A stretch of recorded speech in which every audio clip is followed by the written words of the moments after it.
Olá, meus queridos. Olá, igreja amada do meu coração. As misericórdias do Senhor, elas se renovam todas as manhãs na nossa vida. Louvado seja o nome do nosso Senhor Jesus.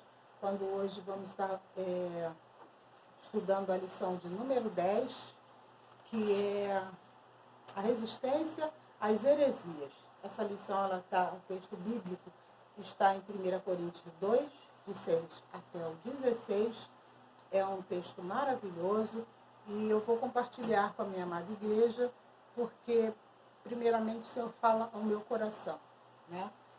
E o que acontece, antes de tudo, lembrar, né, que nos ensinos do apóstolo Paulo, ele irá revelar Cristo todos os dias. Então, foco na resistência às heresias, em nós falarmos e compartilharmos nesse nosso estudo. Nós temos que ter cuidado, o apóstolo Paulo deixa muito claro para que nós tenhamos cuidado com os falsos ensinos, resistir ao que nos afasta de Deus, falsos filósofos, falsas filosofias, falsos profetas, liberalismo, pós-modernidade. O autor, o pastor da lição, o pastor Isaltino Gomes, ele compartilha conosco que um dos méritos de Paulo foi tirar o cristianismo do casulo, do judaísmo e torná-lo uma fé universal.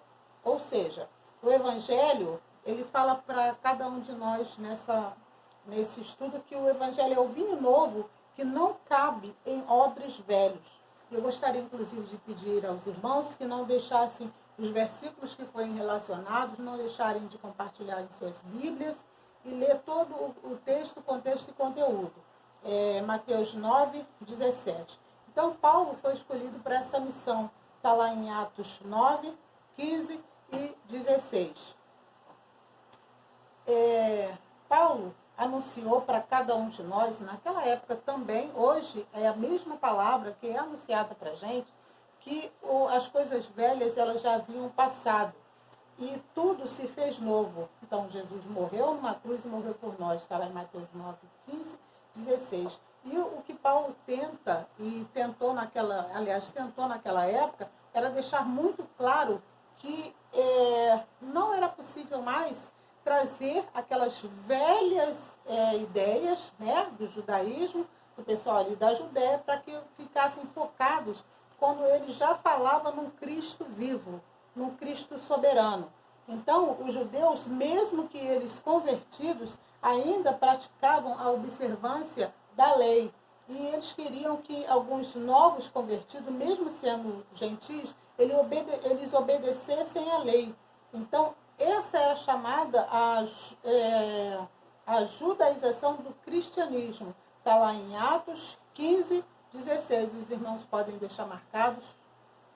E Paulo, ele é uma mistura de o que o autor da lição fala para a gente, que Paulo ele é uma mistura de evangelista, missionário, teólogo e também fala dele ser um apologista, ou seja, um ramo de estudo que visa a defesa da fé cristã.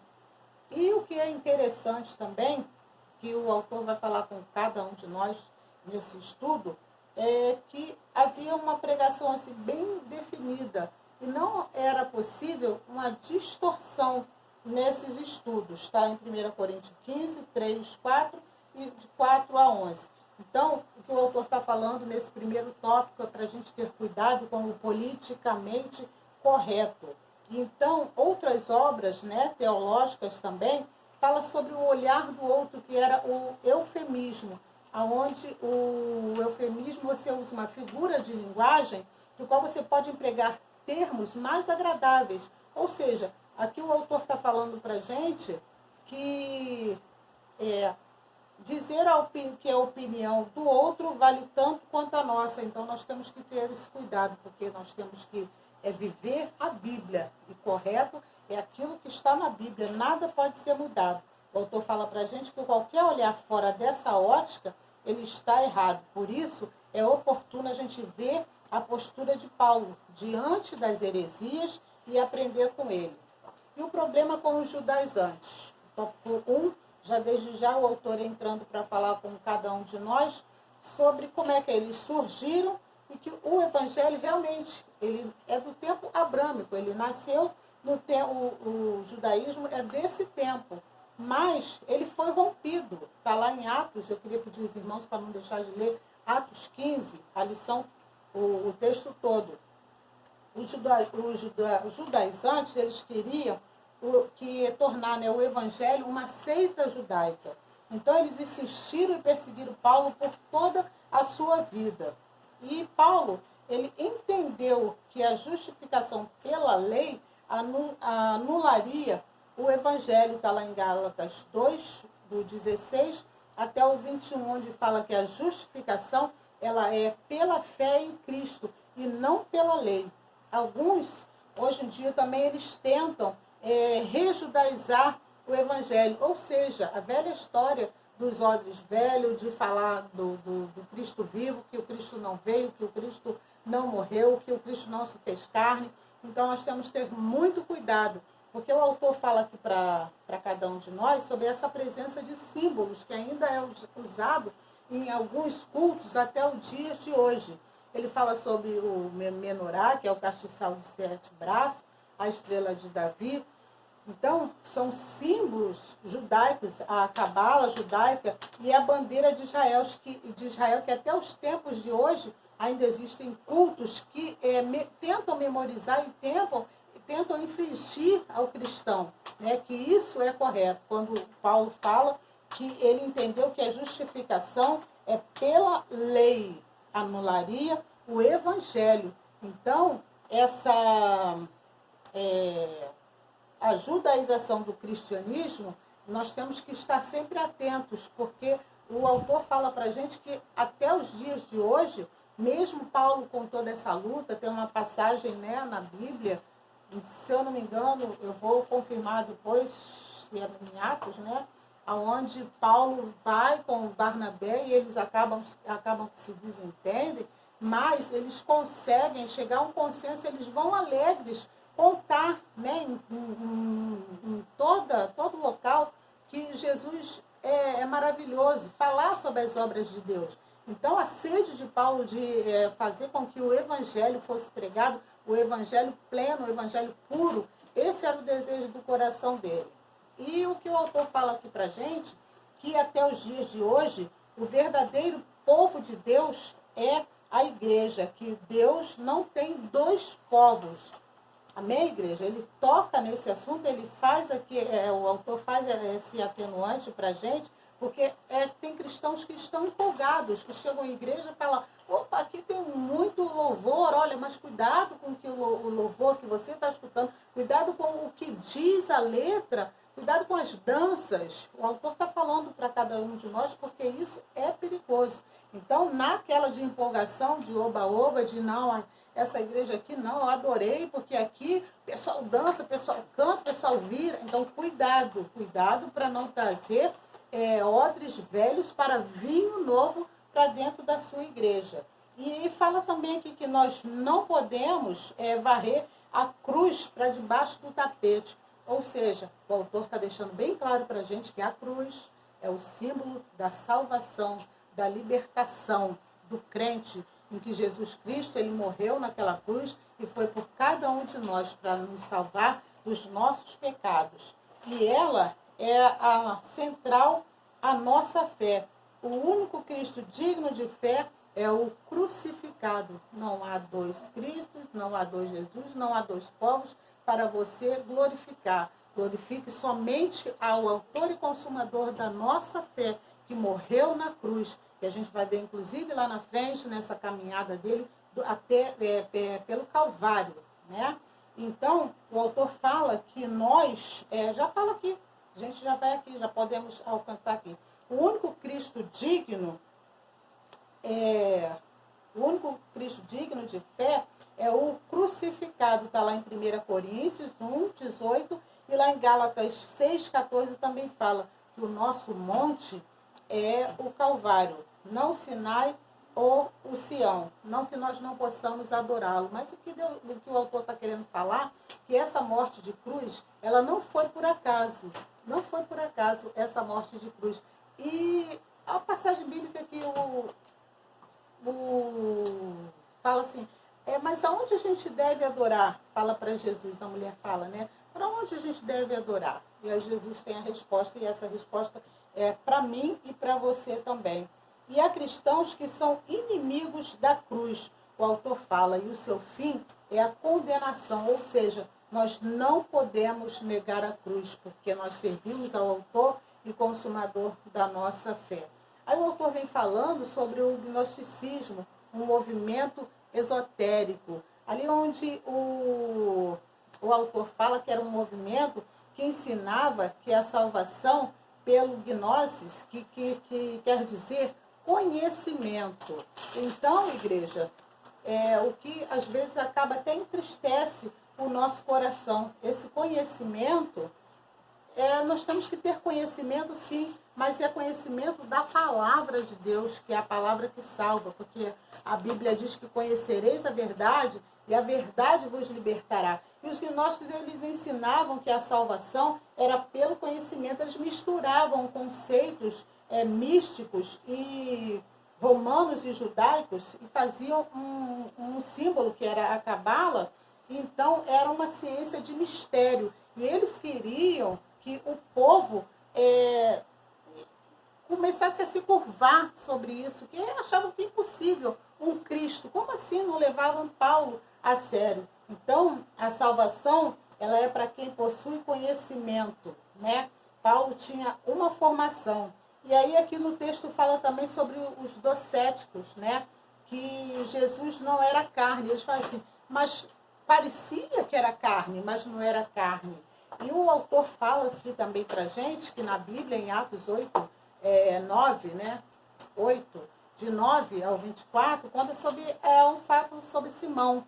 Então, isso aqui não é uma ideologia, não é algo assim que não aconteceu. Está na Bíblia e a gente sabe, mas havia uma história sobre Helena de Troia reencarnada. Então, esses textos de gnósticos são do segundo século de nossa era. Mas eles já existiam. Só que as cartas de João tratam mais detalhadamente do conflito com eles. E é isso que nós temos que estar atentos, né? Porque entre muitas heresias, negavam a corporeidade de Cristo, ou seja, negavam que Jesus ele veio como homem, se fez carne e morreu numa cruz. Negavam também a sua ressurreição e ensinavam a salvação por um conhecimento secreto. Opondo-se a isto, Paulo afirma que o verdadeiro mistério e o verdadeiro conhecimento estão em Cristo. Está lá em 1 Coríntios 2, de 6 a 16. Então, cuidado, igreja, cuidado com aquilo que você ouve, cuidado com o pós-liberalismo de não tem nada a ver, cuidado com tudo isso que atrapalha a sua caminhada com Cristo. E aí, alguns gnósticos, ele fala aqui que eles eram docéticos. Por quê? Eles, docético quer dizer a palavra, né, do verbo dokain, parecer, porque diziam que Jesus não era carne. Então, para João, esta era uma afirmação do anticristo. Será que nós ainda hoje estamos ouvindo falar sobre isso? Então, que nós possamos ficar atentos, igreja. E aí, o autor fala assim também, que Paulo diz que Jesus veio em carne, está lá em 1 Timóteo 3, 16. E que, para os gnósticos, Cristo não morrera na cruz.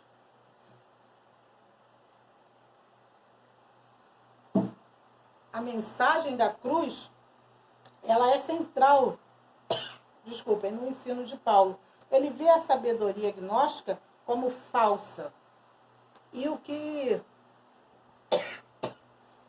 consegue também trazer para a nossa vida o crescimento espiritual através da vida do Paulo, da caminhada de Paulo, para que nós possamos estar atentos em tudo, é que o apóstolo Paulo, ele não deixa aquilo abater a sua vida nem a sua fé. Então, o apóstolo Paulo, ele é duro contra eles.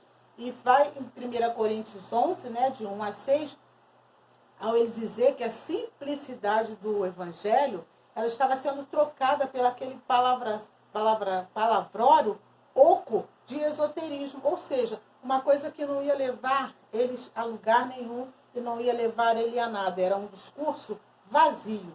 E o tópico 3, que maravilha.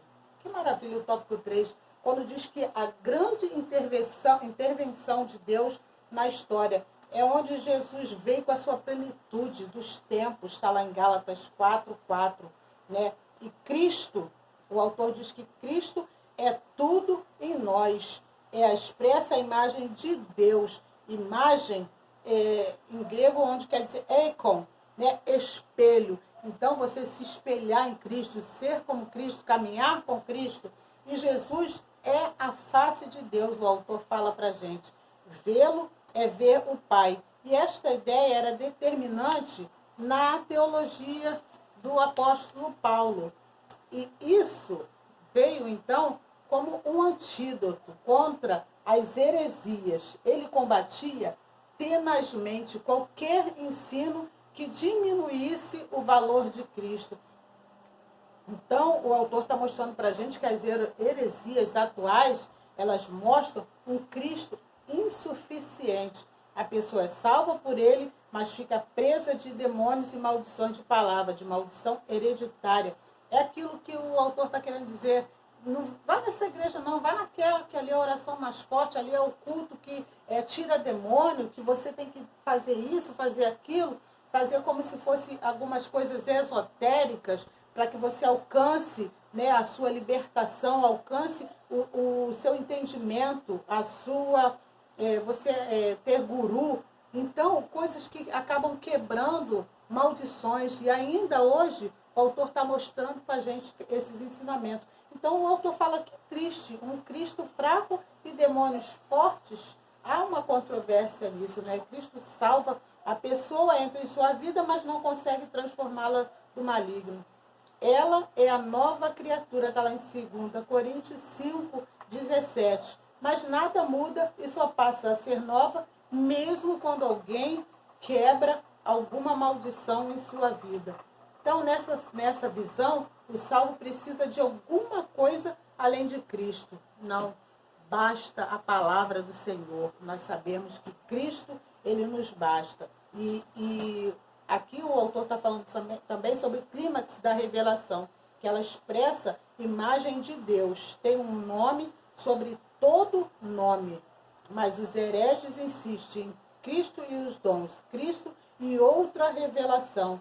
Então, cuidado, o autor está falando aqui também para mim e para você, cuidado com os livros, livro de autoajuda. Você está depressiva? Olha, lê aquele livro tal, vê aquele filme tal, e conta um caso também para você. Então, são as heresias que vêm na sua vida, né? Trazendo para você coisas que a palavra de Deus, que é a única, a Bíblia, que salva, que cura, que liberta, que batiza, né? Que traz salvação para cada um de nós. Então, nós precisamos recuperar a centralidade da pessoa de Jesus Cristo na vida da igreja. Ela é dele, ou seja, uma igreja vitoriosa. Ele a comprou. Pastores e líderes não são seus donos, apenas tomam conta dela para ele. Precisamos pregar e ensinar sobre Jesus. Sua figura está desbotada em muito cântico que fala dos sentimentos de adorador, mas não do adorado. Então, o autor está falando aqui para mim e para você. Cuidado para você não colocar o adorador no lugar do adorado. Então, Cristo, ele é o mediador entre Deus e o homem. E ele é o único.